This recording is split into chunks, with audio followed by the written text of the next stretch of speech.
Yes, reka nongere mbaye ikaze mboneraho kubasuhuza nshuti bakunzi b'ikiganiro The Story Time mukurikira kuri channel ya Diespa TV, mbabwira ngo ese mumeze neza, muraho abo tudaherukanye.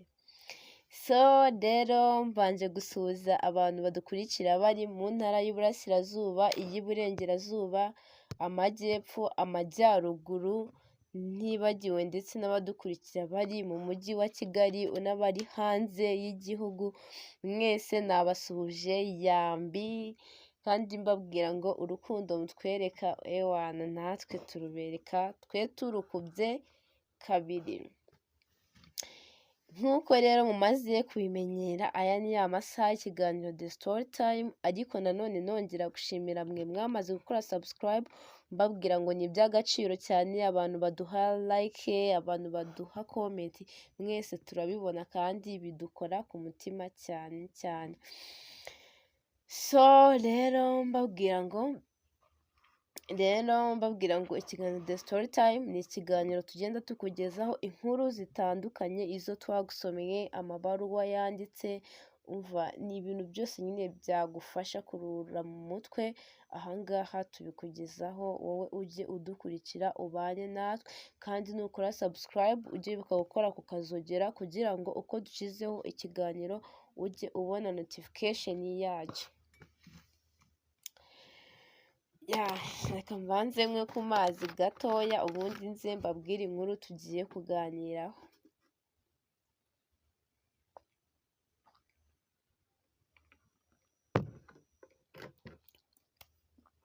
Okay.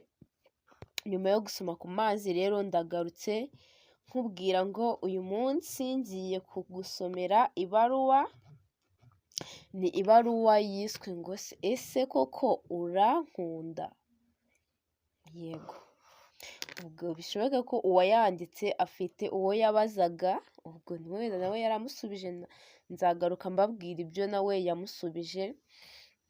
Ariko ni ibaruwa irimo amagambo ateye agahinda, ni ibaruwa irimo amagambo meza ariko umva azamura amarangamutima cyane. Njyewe nayisomye nayirangije numva amarira yamanutse, ariko sinzi nimba ariko nawe buri buze kuba. Ubwo nakubwira ngo tera agatebe ngusomere ibaruwa hano kuri Diespa TV ndetse no kuri nk'uko bisanzwe official, ubundi muri comment uze kumbwira ati njyewe byangendekeye gutya.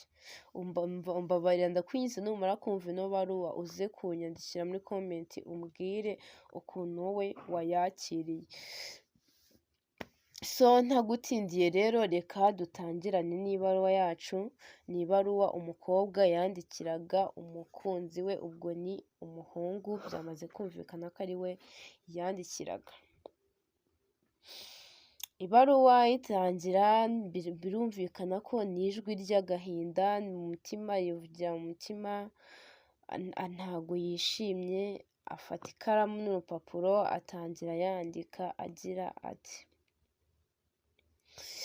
Oh my God, hari igihe wumva umutima wawe ubabaye ukibaza ikintu gishobora kuwushimisha, watekereza yuko uzi ahantu kiri ariko udafite ubushobozi bwo kuba wakigeraho, ukumva ni ibintu birenze bikujenjagura umutima wawe ugasigara umeze nk'igishushango. Akomeza agira ati: narakunze by'ukuri, I give my heart, I give my time, I give my soul, but all I got back was silence. Iyo nshatse kukuganiriza ngo dukemure ibibazo, umpa impamvu nyinshi z'uko utaboneka, ukambwira ko nta gihe ufite, ukambwira yuko wabuze umwanya, ukanyereka ibintu byinshi bidafite agaciro, byose ari ukugira ngo ntabona uko tuvugana. Wambwiye ko ndi over emotionally, but do you even realize how much I've been holding in? Ese urankunda koko basi? Nsubiza. I stay awake at night thinking, what did I wrong? I stay awake at night thinking what did I do wrong. Ese urankunda koko cyangwa ndwana ndi njyenyine? Basi wakambwiye nimba unkunda nkareka gukomeza kwibaza ibibazo byinshi, nkareka kumva mba mu isi ya njyenyine, nkamenya yuko uhari kandi nkamenya ko witeguye kundwanirira. Really, I tired. Oh, sorry, ntabwo I tired, yavuze ngo really, I tried. I really tried. Nagerageje kuvuga, nagerageje kwihangana, nagerageje kukubabarira, nagerageje gukora buri kimwe ngo ndebe ko byibuze wagumana nanjye, ukareka kumvunira umutima uku nguku, ariko ibyo nkora byose kenshi usanga ari ubusa. Ndetse nsigaye nibwira ko uba utanabikeneye, kuko ibyo unyereka byose wowe ibisubizo umpa unyereka nk'uko ibyo nkora wowe uba utabibona. But love shouldn't hurt this much. Urukundo ntirugomba kuguhindura. Ntirugomba guhindura umuntu uhora wicecekeye ngo utambabaza.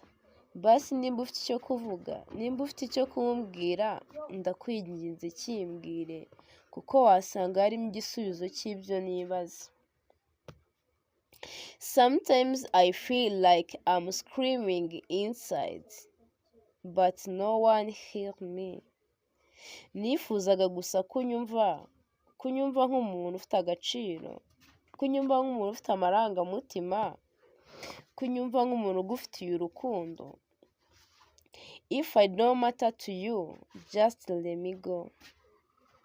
Basi nimba koko utabona ibyo mvuga, utumva ibyo mvuga, ntubone ibyo nkukorera, byose yuko ari urukundo, basi ndekura nigendere.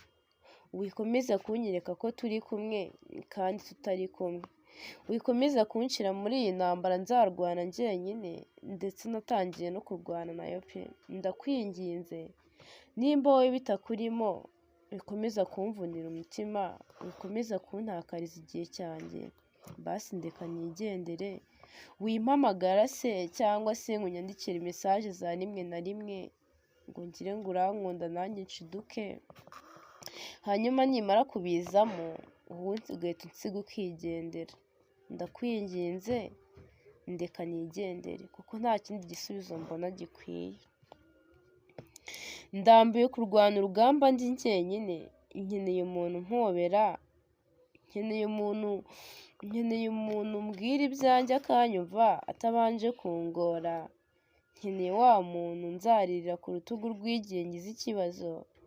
Mbese nkeneye umuntu unyitaho kurenzaho uko ubikora. Ese basi byakunda yuko unyitaho ukambera uwo muntu nkeneye?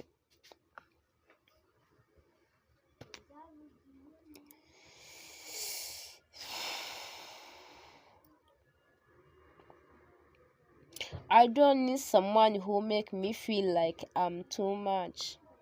Maybe I am not asking for too much. Maybe I've just been asking the wrong person. None reka mvuge bwa nyuma.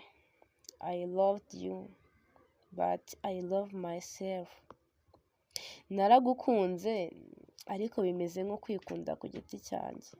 Bimeze nko kwikunda njyewe ubwanjye, kuko intambara nyirwana ndi njyenyine. Sinzi nimba nkusaba byinshi, sinzi impamvu umfata uku nguku, sinzi nimba nari mwiza mu maso yawe, ariko byibura wakafashe umwanya wawe ukansubiza ibibazo byose nibaza, basi nkabibonera ibisubizo nkatuza.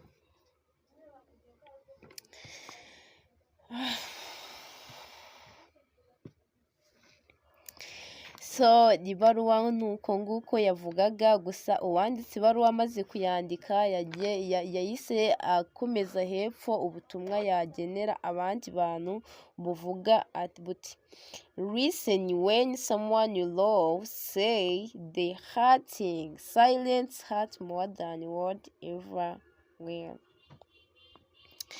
avuga ati nimba umuntu ukunda akubwiye ko ari kubabara jya umwumva kuko burya aba arimo kubabara, nimba nubasha gutobora akavuga ngo iki kiri kumbabaza kuko burya iyo abivuze araruhuka.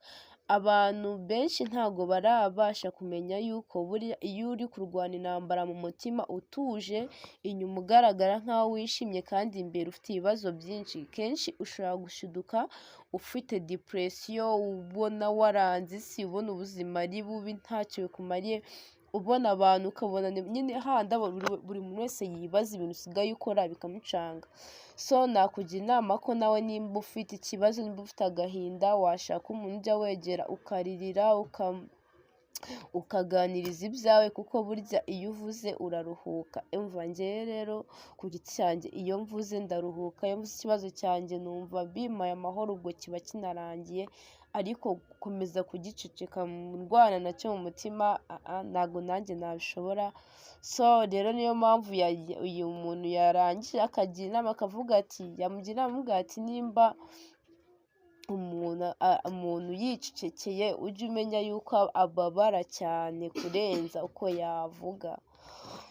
So rero ndumva ari ibingibi byari mu ibaruwa twagusomeye uyu munsi, ngushimira wowe wakoze subscribe kuri channel, kandi nimubwira ngo uze kuduha comment yawe utubwire uko wumvise ibaruwa twagusomeye uyu munsi, amagambo yari arimo se wayakunze, se ni iki cyakubabajemo, ni iki cyagushimishijemo. So ibyo byose ni ibintu tuba tugenda dukenera, ndetse tunakubwira ngo we watubwira ubwawe icyo ushaka yuko tuzakubwiraho, akaba aricyo tukubwira mu nkuru yacu izakurikira. So rero reka nshimire buri muntu wese twabanye hano kuri Diespa TV YouTube channel, mbabwira ngo mwakoze kubana natwe kandi dushimishwe n'urukundo mukomeje kutwereka. Ubwo ahandi mwakurikira kino kiganiro ni kuri channel yitwa Nkuko Bisanzwe Official, naho wagerayo ukagisangayo, ugakora subscribe, ugatanga like, share, ibyo byose ni ibintu tuba dukeneye. So ikindi rero ni ukubashimira nyine, ndumva nababwira ngo reka mbasezere, ikiganiro nakagaruka reka tuzahuze ubutaha. Imana ikomeze ibarinde aho muherereye hose. Ngiye mwari muri kumwe mu kiganiro ni Diespa.